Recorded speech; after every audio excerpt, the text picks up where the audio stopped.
نبي محمد وكما ناس صادرين أدانك صادرين إن حريص بالعالم كوت عالم كوتا فهموا من أنت قرأ مركز يستاهل أنت إيجا عذابك لقد دقيقة أيها النبي أن حريصتي سكمل عليه الصلاة والسلام قل وحات هذا إنما يوحى إلي أنك وحى لي وحيودون أنما إلهكم إله واحد إلهي نوامد كليا إنما سيدي حسب أو كانت أنما نوي كانت إلهي نوامد كليا لأي وحيودي هل أنتم مسلمون متهن كوه هكان سمية أسلموا هكان سموي واستفهام بمعنى الأمر. وكذلك فإن هذه الأشراف تربينا على قضايا من الحلم والرفق والتأني والتؤدى وتجنب الطيش والعجلة.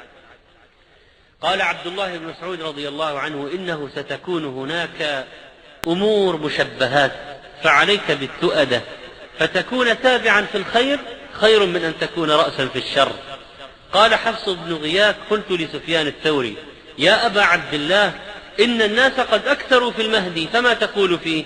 قال إن مر على بابك فلا تكن منه في شيء حتى يجتمع الناس عليه، يعني حتى يبايع ويعلم يقينا أنه هو. وإذا كان الروم قد مدحوا على أنهم أحلم الناس عند فتنة وأسرعهم إفاق بعد مصيبة وأوشكهم كر بعد فرة وخيرهم لمسكين ويتيم وضعيف وأمنعهم من ظلم الملوك، فإننا أولى بذلك أن لا تطيش أحلامنا عند الفتن وأن نتأنى ولا نستعجل وأن لا نطير مع كل شيء وحدث وخبر، وإنما نمحص ندقق، عندنا موازين شرعية نقبل بها الأخبار ونتعامل معها. هاجت ريح حمراء بالكوفة فجاء رجل ليس له هجيرا إلا يا عبد الله بن مسعود جاءت الساعة، يا عبد الله المسعود جاءت الساعة. فقعد عبد الله وكان متكئا. ريح حمراء إنه شيء غريب، إن الجو قد انقلب إلى منظر كئيب مخيف مرعب.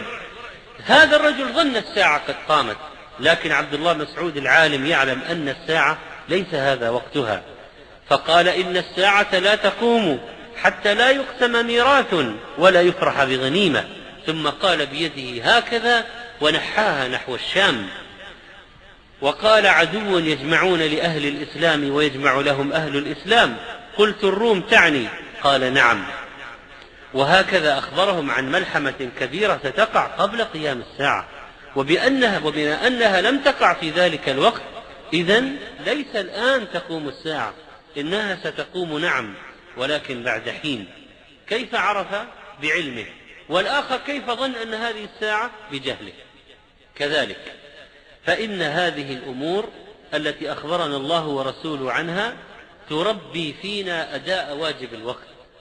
قضية أشراط الساعة تدفعنا للعمل وليس للتواكل والكسل. ماذا جاء الشرع بالتكاليف؟ بأي تكاليف جاء الشرع؟ نقوم ونعمل ونطبق. ولذلك فإن المسلم لو علم أن من عباد الله من سيظهر ويقيم خلافة النبوة المهدي ونزول عيسى عليه السلام وقتال الكفار، فإنه ليس معنى هذا أنه يقعد وينام وأنه يكسل وينتظر خروج المهدي ونزول عيسى والملاحم، بل إنه يعمل للإسلام. والصحابة لما قيل لهم هذه أشراط الساعة ما قعدوا. النبي عليه الصلاة والسلام لما كسفت الشمس خرج يجر إزاره يظنها الساعة. إنه عليه الصلاة والسلام خشي أن تكون هذه قضية الكسوف مقدمة لقيام الساعة.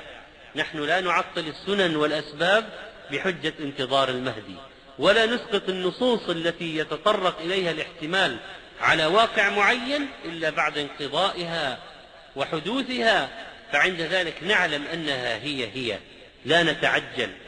إن قضية الهروب إلى الأماني الذي يقوم به بعض الناس يريدون الكسل وترك العمل للدين، ويقولون للدين رب يحميه وسوف يخرج من عباده من يقيم هذه الملة، فنحن ننتظر. ليس بأمانيكم ولا بأماني أهل الكتاب، من يعمل سوءا يجزى به. وقد قال جعفر الصادق رحمه الله لمن خاض في الأحكام القدرية وانشغل عن واجب الوقت: إن الله أراد بنا أشياء وهذا قدره، وأراد منا أشياء فما أراده بنا أخفاه عنا، وهو الحوادث التي تقع، وما أراده منا بالتكاليف الشرعية بينه لنا. فما بالنا ننشغل بما أراده بنا عما أراده منا. الله أكبر، إنها كلمات عظيمة من جعفر الصادق صدق رحمه الله.